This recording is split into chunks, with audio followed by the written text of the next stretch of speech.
సంవత్సరాలుగా జరిగినటువంటి అన్యాయాల్ని, ఈ గాయాల్ని మార్చడం కోసం ఈ రాష్ట్రంలో 4 సంవత్సరాల్లో తనకు అందినటువంటి అవకాశం ద్వారా 2,16,000 కోట్ల రూపాయలని కులాలకి, మతాలకి, ప్రాంతాలకి దూరంగా తన పార్టీకి ఓటేసారా లేదా, నా ఓటరా కాదని కూడా చూడకుండా దాదాపు 1.5 కోటి మంది లబ్ధిదారులకి జగన్మోహన్ రెడ్డి గారు ఈరోజు మీది ఈ ప్రభుత్వం, మీరు కూడా ఎదగాలి, దీనిలో దళారులు ఉండాల్సిన అవసరం లేదు, మధ్యవర్తులు ఉండాల్సిన అవసరం లేదు, లేకపోతే లీకేజెస్ ఉండాల్సిన అవసరం లేదు అని స్పష్టంగా ఒక వ్యవస్థను క్రియేట్ చేసి, ఈ వ్యవస్థ ప్రతి ముఖ్యమంత్రికి, ప్రతి ప్రధానమంత్రికి ఒక ఆలోచన ఉంటుంది.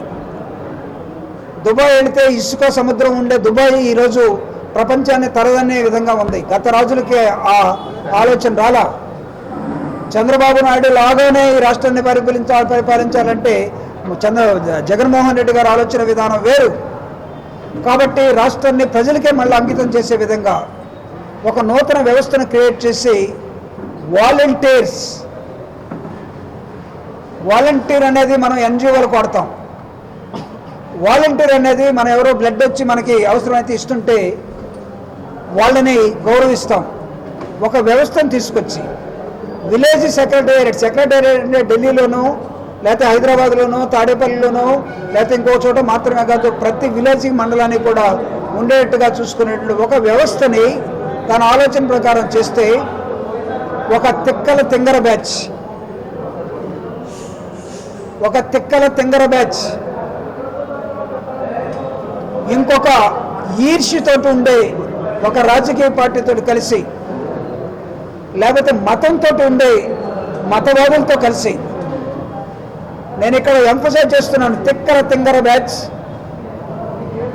మతవాదులుగా ఉన్న ఒకళ్ళతోటి నేను తప్ప ఈ రాష్ట్రంలో ముఖ్యమంత్రి ఎవడో ఉండకూడదు, మా మామనైనా లేపేస్తాను, అవసరమైతే కొడుకునైనా లేపేస్తాను, నేనే ఉండాలనే ఆత్రంతో ఉండే ఒక రాజకీయ పార్టీ, వీళ్ళిద్దరితో కలిసి తైతక్కలాడుతూ ఆంధ్ర రాష్ట్రంలో జగన్మోహన్ రెడ్డి గారు తీసుకొచ్చినటువంటి ఒక నూతన ప్రజాస్వామిక విధానం, ఈ విధానాన్ని ప్రతి మీటింగ్లో క్వశ్చన్ చేస్తూ పోతూ ఉంటే చాలా అంశాలు పట్టించుకోకుండా వదిలేసింది వైఎస్ఆర్ కాంగ్రెస్ పార్టీ. కానీ ముసలి వాళ్ళకి, అవసరం ఉన్న వాళ్ళకి సూర్యుడి కన్నా ముందు, అంటే సూర్యుడితో పోటీపడి చంద్రుడితో స్నేహం చేస్తూ ఒక వ్యవస్థ మన ఇంటికే వచ్చి మనకు కావాల్సినటువంటి ప్రభుత్వం ఇచ్చిన ప్రతి అవకాశాన్ని పేదలకు పంచుతూ ఉంటే, ఈ వాలంటరీ వ్యవస్థ ద్వారా ఏదో కొంతమంది అమ్మాయిల్ని ఇతర దేశాలకు అమ్మేశారట. నాకు తెలిసి ఆయన ఇక్కడికి వచ్చి నిన్న మాట్లాడే ముందు ఇన్ని సంవత్సరాలుగా మాట్లాడలేదు పవన్ కళ్యాణ్ గారు. ఏమన్నా హైదరాబాద్ ఓల్డ్ సిటీ పోయి వచ్చాడేమో, లేకపోతే అటు దుబాయ్లో ఉన్న సేట్లను ఎవరినైనా చందాల కోసం కలిసాడేమో. ముసలోళ్ళు, సేట్లు వాళ్ళే చిన్న పిల్లలను పెళ్లి చేసుకొని పోతూ ఉండేవాళ్ళు. ఈ రాష్ట్రంలో అమ్మాయిలు ఎగుమతి చేయబడ్డారట, ముసలి వాళ్ళు దిగుమతి చేయబడ్డారట. ఈ తిక్కల వ్యాచ్ ఏంటో నాకైతే అర్థం కావటం లేదు. ఆయన లేస్తే విప్లవ బండా అంటాడు. విప్లవ బండాతోటి ప్రజాస్వామ్య వ్యవస్థలో నువ్వు సాయుధ పోరాటం చేయదలుచుకున్నావా, తుపాకీ గొట్టం ద్వారా విప్లవం చేయదలుచుకున్నావా, లేకపోతే నార్మల్గా బ్యాలెట్ ద్వారా రాదలుచుకున్నావా? ఆయన ఇంకోటి మాట్లాడుతున్నాడు, పుచ్చలపల్లి సుందరయ్య, తరివెల్ల నాగిరెడ్డి వీళ్ళ పేర్లు ఎత్తే హక్కు జగన్మోహన్ రెడ్డి గారికి లేదట. నీకొక్కడికి ఎవడిచ్చాడు?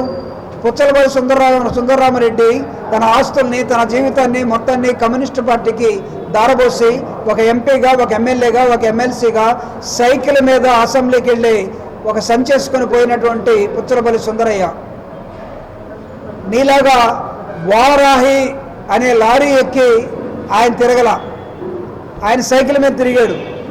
ఒకళ్ళు నువ్వు సైకిల్ మీద తిరగాలంటే చంద్రబాబు నాయుడు దగ్గర అదిగి తెచ్చుకోవచ్చు, కానీ నువ్వు వారాహిలో తిరుగుతున్నావు. పుచ్చలపల్లి సుందరయ్య పేరెత్తే హక్కు నీకెక్కడదయ్యా పవన్ కళ్యాణ్? తరిమల నాగిరెడ్డి తాకట్లో భారతదేశం అనే పుస్తకాన్ని 1952 నుంచి 60 మధ్య రాశాడు. మార్టిగేజ్ ఇండియా, భారతదేశం ఎప్పుడో మనం ఎక్కడో మార్టిగేజ్ చేయబడింది, తాకట్టు పెట్టబడింది అని రాశాడు ఆయన. ఆయన పేరు ఎత్తే అధికారం ఈయనకి లేదంట, జగన్మోహన్ రెడ్డి గారికి. వాళ్ళందరూ ఆలోచనల ప్రకారం ఈ దేశం ఈ రాష్ట్రం ఎలా ఉండాలో అంతరాలు తీసేయడం కోసం జగన్మోహన్ రెడ్డి గారు మాట్లాడుతూ ఉన్నారు. ఆయనకి తెలుసట చార్ ముజుందార్ తెలుసట, కాను సన్యాలు తెలుసట, చంద్ర పుల్లారెడ్డి తెలుసట, పైలా వాస్తవరావు తెలుసట, లేకపోతే సత్యమూర్తి తెలుసట, కొండపల్లి సీతారామయ్య తెలుసట, ఆర్కే తెలుసట, గణేష్ తెలుసట. వీళ్ళందరూ జగన్మోహన్ రెడ్డి గారికి తెలియదట. కాబట్టి కమ్యూనిస్టుల పేరు ఎత్తే హక్కు జగన్మోహన్ రెడ్డి గారికి లేదట. పవన్ కళ్యాణ్, నీకన్నా ఎక్కువ మాకు తెలుసు, నీకన్నా ఎక్కువ హిస్టరీని మేము చదివి ఉన్నాం. దో వీఆర్ ఇంజనీర్స్. అట్టడుగు వర్గాల నుంచి విప్లవ విద్యార్థి ఉద్యోగాల నుంచి వచ్చి మేము చదివి ఇప్పుడు జగన్మోహన్ రెడ్డి గారితో ఉన్నాం. ఏం తెలుసు నీకు కొండపల్లి సీతారామయ్య గురించి? అయితే నువ్వు వాళ్ళ ఊరు వెళ్ళి విప్లవ పొందా పట్టుకో. కాను సన్యాల గురించి నీకేం తెలుసు? వెస్ట్ బెంగాల్ నుంచి శ్రీకాకుళం ద్వారా, శ్రీకాకుళం నుంచి వరంగల్ ములుగు ద్వారా, ములుగు నుంచి కరీంనగర్ ద్వారా, కరీంనగర్ నుంచి ఆదిలాబాద్ ద్వారా ఒక విప్లవం సాయుధ పోరాటం చేయాలని వచ్చినటువంటి నక్సల్బరీ మూమెంట్, శ్రీకాకుళం మూమెంట్ సాయుధ పోరాటం, సిరిసిల్ల జగిత్యాల రైతాంగ పోరాటాలు, లేకపోతే వరంగల్లో జరిగిన ములుగు అడవుల్లో జరిగినటువంటి అనేకమైనటువంటి ఎన్కౌంటర్స్, ఇవన్నీ నీకు తెలిస్తే నువ్వు ఆ లైన్లోకి వెళ్ళు. నేను విప్లవ పొందాలో ప్రజాస్వామ్యం తీసుకొస్తానని ప్రజల్ని బాగు చేస్తున్నా, రాష్ట్రాన్ని బాగు చేస్తున్న జగన్మోహన్ రెడ్డి గారిని టార్గెట్ చేసుకొని ప్రతి నిమిషం మాట్లాడే తిక్కల తింగర్ బ్యాచ్. కన్స్ట్రక్టివ్గా మాట్లాడండి దయచేసి. భారత రాజ్యాంగం ప్రకారం మాట్లాడండి. మీకు దయచేసి తెలిస్తే ఎందుకు భారత రాజ్యాంగాన్ని వదిలేసి మీరు ఏదేదో చెప్తున్నారో నాకైతే అర్థం కావట్లేదు. ఈరోజు పవన్ కళ్యాణ్ గారు వాలంటీర్స్ మీద చేశాడు. జగన్మోహన్ రెడ్డి గారు పెట్టినటువంటి విలేజ్ సెక్రటరేట్ మీద కూడా ఆయన కామెంట్ చేయవచ్చు. అంటే జగన్మోహన్ రెడ్డి గారు కట్టిస్తున్నటువంటి 32 లక్షల ఇళ్ల మీద కూడా ఆయన కామెంట్ చేయవచ్చు. లేకపోతే అమరావతిలో ఇచ్చినటువంటి 50,000 ఇళ్ల స్థలాలు కట్టిస్తున్న ఇళ్ల మీద కూడా కామెంట్ చేయవచ్చు. అంటే ప్రజాస్వామ్యంలో రేపు మీరు వస్తే ఏం చేస్తారో అది చెప్పండి దయచేసి. ఈరోజు ప్రజలకు ఏది కావాలో అది చేస్తున్న జగన్మోహన్ రెడ్డి గారిని, వైఎస్ఆర్ కాంగ్రెస్ పార్టీని నేను అడుగుతున్న, వైఎస్ఆర్ కాంగ్రెస్ పార్టీలో గోండాలు ఉన్నారని అంటున్నారు, మీరు దోపిడీదారులు ఉన్నారని అంటున్నారు. మీ అన్న పెట్టినటువంటి ప్రజారాజ్యం పార్టీలో గోండాలు లేరా? ఎందుకు మూసేశారు ఆ పార్టీని? ప్రజారాజ్యం పార్టీకి నువ్వు యువరాజ్యం అనే పార్టీకి అధ్యక్షుడు కాదా? ఒక 5 సంవత్సరాలు అక్కడ పనిచేసావు, ఒక 10 సంవత్సరాలు ఇక్కడ పెట్టావు. 10 సంవత్సరాల్లో ఒక ఖాతా కూడా ఓపెన్ కాల, ఒక చిల్లర కొట్టు కూడా ఓపెన్ కాల. రాజుల్లో ఒకటి గెలిస్తే ఒక ఎస్సీ వాడు గెలిచాడని కనీసం వాడి కంగ్రాచులేషన్ కూడా చెప్పలా. 15 సంవత్సరాల నుంచి రాజకీయాల్లో ఉండి జీరోతో ఉన్న మీరు సోనియా గాంధీ లాంటి హిమాలయ పర్వతాలను తెస్తున్నటువంటి సోనియాని వ్యతిరేకించి భారత రాజకీయాల్లో ఒక కుదిపినటువంటి జగన్మోహన్ రెడ్డి గారు కాంగ్రెస్ పార్టీ జీరో అయిపోయేదాకా, రాజశేఖర రెడ్డి గారి మరణం తర్వాత ఈ రాష్ట్రంలో జగనన్న చేసినటువంటి ఒక ప్రజా ఉద్యమం కానీ, లేకపోతే ప్రజా పరిపాలన కానీ, పరిపాలనలోకి వచ్చిన తర్వాత దీన్ని మెచ్చుకోవడం కోసం ఎప్పుడైనా సరే మీ మైండ్ పనిచేసిందా? ప్రతిరోజు విమర్శే. చంద్రబాబు నాయుడు తోటి ఉన్నారు 2014లో, తర్వాత బయటకు వచ్చారు. చంద్రబాబు నాయుడు నన్ను చంపడానికి కొంతమందిని సుపారీ పంపించారన్నారు. నిన్నగాక మొన్న జగన్మోహన్ రెడ్డి గారి ప్రభుత్వం నన్ను చంపడానికి సుపారీ పంపించారంటున్నారు. పొంతలు లేనటువంటి మాటలు. అసలు మీ మీద దాడి చేయడానికి మాకేం అవసరం? దాడి ఎక్కడ జరుగుతుందని భయపడిపోయి 16 సంవత్సరాలు ఓట్లేని పిల్లలు మొత్తాన్ని చుట్టూరు పెట్టుకొని భయపడి తిరుగుతుంది నువ్వు కదా. ఈ పిల్లలు కూడా బోటుకు పనికిరారు, నన్ను రక్షించలేరని బౌన్సర్స్ పెట్టుకొని విమానాశ్రయాల దాకా తీసుకొచ్చి డైరెక్ట్గా విమానం ఎక్కిపోతుంది మీరు కదా.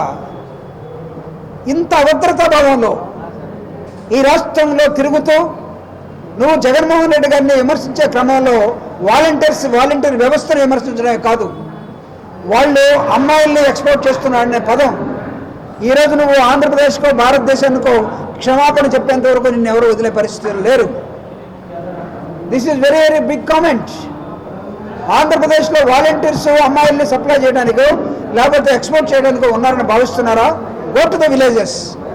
అక్కడ ముసలి వాళ్ళు, అవసరమైన వాళ్ళు ఏం అడుగుతున్నారో చూడండి. ఇంకా తెల్లారి సూర్యుడు పొడవక ముందే మా వాలంటీర్ ఇంకా రాలేదే, మాకు పెన్షన్ ఇవ్వడానికి అని ఎదురు చూస్తున్నారు. అమ్మాయిలు నమ్ముకునే వాళ్ళు ఎదురు చూస్తారా? ఏం మాట్లాడుతున్నారు? నిద్రపోతూ మాట్లాడుతున్నారా లేకపోతే మెలుగుగా ఉండి మాట్లాడుతున్నారా? నీకన్నా మీ అన్ననేమే 1000 టైమ్స్.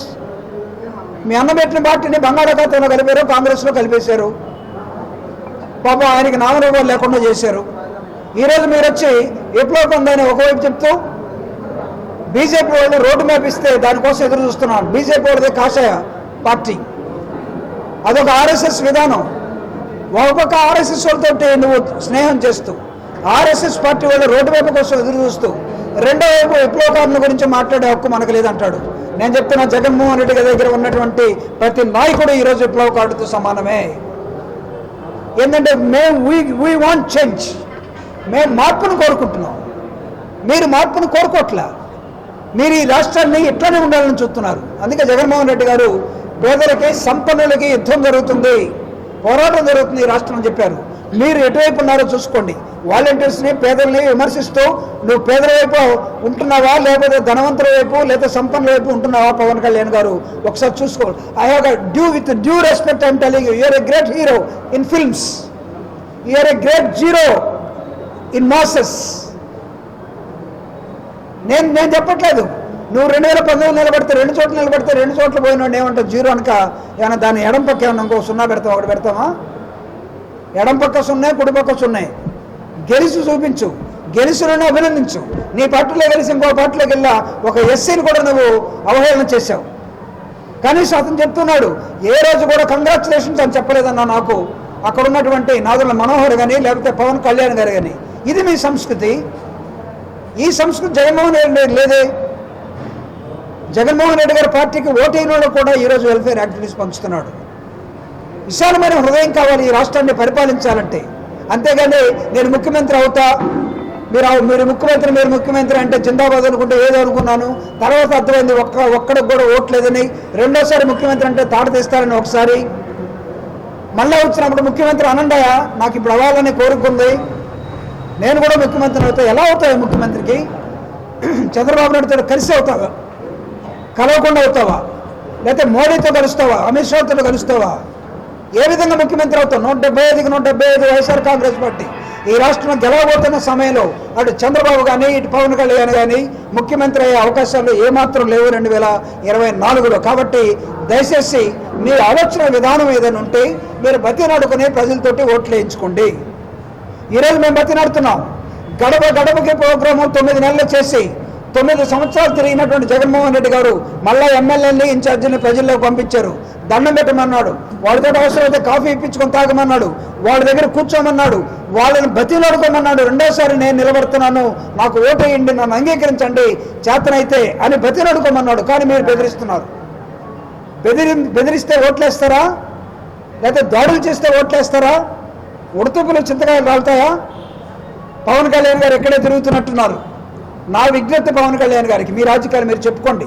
మా వాలంటీర్స్ని, మా గ్రామ వ్యవస్థని, మా రాజకీయ పార్టీలో ఉన్నటువంటి గవర్నెన్స్ని విమర్శించే హక్కుని మీరు మీ అన్న ఎప్పుడో కోల్పోయారు. మీ అన్న కాంగ్రెస్లో కలిసినప్పుడే ఇదైపోయాడు. నువ్వు బీజేపీ తెలుగుదేశంతో కలిసినప్పుడే నువ్వు కోల్పోయావు. చంద్రబాబు నాయుడు అంటారా, ఆయన ముఖ్యమంత్రి అవుతాడో వాళ్ళ కొడుకు ముఖ్యమంత్రి అవుతాడో తెలుసుకోవాల్సిన సమయం వచ్చింది. వాళ్ళ ముఖ్యమంత్రి ఇవ్వగలమనే ఒక నడక నడుస్తూ ఉన్నాడు. ఇతనేమో అసెంబ్లీలో ఏడ్చి నేను ముఖ్యమంత్రిని అయితే తప్ప ఈ సభలోకి రానన్నాడు. అతను కుప్పంలోనే ఓడిపోతూ ఉన్నాడు. ఏ విధంగా ముఖ్యమంత్రి అవుతాడు? మధ్యలో నువ్వు ఒకటి వచ్చావు నేను ముఖ్యమంత్రిని అవుతానని 17 సీట్లు అడుగుతున్నావు.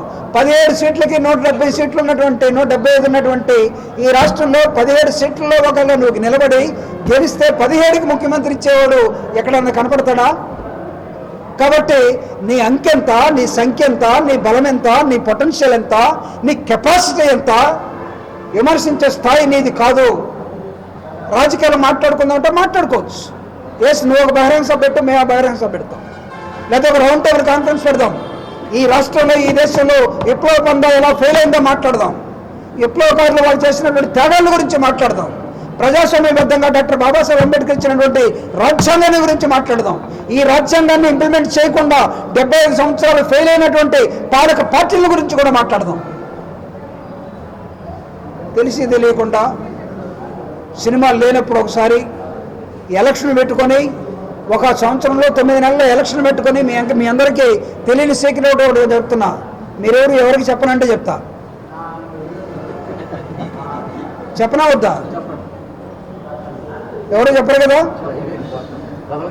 ఆయన ఈ రాష్ట్రంలో ఎన్నికల్లో గెలవనని 3 సినిమాలకి సంతకం చేసి వచ్చి అప్పుడప్పుడు ఆ లారీ ఎక్కి తిరుగుతూ ఉన్నాడు. రేపు ఈ సంతకాలు పెట్టించుకున్నవాడు సినిమాలకు వచ్చి కోర్టులోకి వేసేసి వీడు పారిపోయి లారీ ఎక్కి తిరుగుతున్నాడు కాబట్టి నా సినిమా తీయాలా, నా డైరెక్టర్ రెడీగా ఉన్నాడు, నా కో యాక్టర్స్ రెడీగా ఉన్నారని పవన్ కళ్యాణ్ లాక్కెళ్ళిపోతే ఈ రాష్ట్రంలో అతను ఎన్నికల్లో ఉంటాడా? కాబట్టి 3 సినిమాలు ఒప్పుకున్న పవన్ కళ్యాణ్ గారు ఊరకే ఉత్తుత్తి బహిరంగ సభ ఎవరినో తృప్తిపరచడం కోసం, లేకపోతే ఎవరికో ఏదో చేయడం కోసం ప్రభుత్వ వ్యతిరేక ఓట్లు ఒక గంపలో పెట్టి ఆ గంపను జాగ్రత్తగా తీసుకెళ్లి చంద్రబాబు నాయుడుకి ఇస్తాడట. చంద్రబాబు నాయుడు గారి గంపే గల్లంత అయిపోయి ఏం చేయాలో తెలియక ఎక్కులు పెట్టి ఏడుస్తున్నటువంటి సమయంలో నువ్వు ఆయనకు సహాయం చేసేదేంటి నాకు ఇది అర్థం కాలేదు. కాబట్టి పవన్ కళ్యాణ్ గారికి వైఎస్ఆర్ కాంగ్రెస్ పార్టీని గురించి కానీ, జగన్మోహన్ రెడ్డి గారి గురించి కానీ, ఈ రాష్ట్రంలో జరుగుతున్నటువంటి వెల్ఫేర్ యాక్టివిటీస్ కానీ, ఈ రాష్ట్రంలో జరుగుతున్నటువంటి గుడ్ గవర్నెన్స్ ఏదైతే ఉందో, మా one thing is constant, that is change. మార్పు అనేది నిరంతరంగా జరుగుతుంది. జగన్మోహన్ రెడ్డి గారు ఆ మార్పుకి శ్రీకారం చుట్టాడు. ఈ రాష్ట్రంలో దళితుల ఎంపవర్మెంట్ జరుగుతూ ఉంది. అట్టడుగు వర్గాలుగా ఉన్నటువంటి పేద వర్గాలు ఈరోజు అధికారంలోకి వచ్చున్నాయి. వాళ్ళు మాట్లాడుతూ ఉన్నారు. ఇదిగో ఈ చెల్లి ఈరోజు ఒక సభలో మాట్లాడుతూ ఉంటే నేను చూసి ఆశ్చర్యపోయాను. ఇంత అద్భుతమైనటువంటి నాలెడ్జ్, లీడర్షిప్ క్వాలిటీస్ ఉంటే ఎంతకాలం మమ్మల్ని దాచిపెట్టేశారు, ఎంతకాలం అణగదొక్కేశారు. కానీ ఈరోజు జగన్మోహన్ రెడ్డి గారితో పాటు భూమిని తొలుసుకొని మరుస్తున్న మొక్కలు ఈరోజు చాలా ఉన్నాయి. అవన్నీ మాట్లాడతాయి. ఆ మొక్క ఎదిగి నేడిచ్చే క్రమంలో అనేకమైనటువంటి రెమ్మల్ని తయారు చేస్తుంది. కాబట్టి పవన్ కళ్యాణ్ గారి సలహాలు మాకు అవసరం లేదు. అబద్ధపు మాటలు చెప్తే నీ మీద కేసు పెట్టాల్సిన అవసరం వస్తుంది. ఇక్కడ అమ్మాయిలు ఎక్స్పోర్ట్ చేయబోతున్నారు అనేదాన్ని నువ్వు లెక్కలతో నిరూపించు ఫస్ట్. లేకపోతే వాలంటీర్స్ మొత్తం నీ మీద దాడి చేసే రోజులు కూడా రాబోతూ ఉన్నాయి. Mind it my dear Pawan Kalyan garu. Any questions? GV mall Ashadham KG sale. సౌందర్యం కేజీలలో, సంబరం టన్నుల్లో. కేజీల్లో సూరత్ చీరలు, కేజీ చీరలు 150 రూపాయల నుండి ప్రత్యేక కౌంటర్లలో. KG sale. మహిళలకు crazy sale. Fancy, high fancy, పట్టు సారీస్ సరికొత్త స్టాకుపై margin free sale. Ladies wear, kids, boys and girls వస్త్రాలపై 1+1, 1+2 ఆఫర్స్. మెన్స్ వేర్ పై 1+1, 1+2 and more combo offers. Suitings and shirtings, handlooms పై special discounts. GV mall, Vijay Vihar centre, RR Pet, Eluru.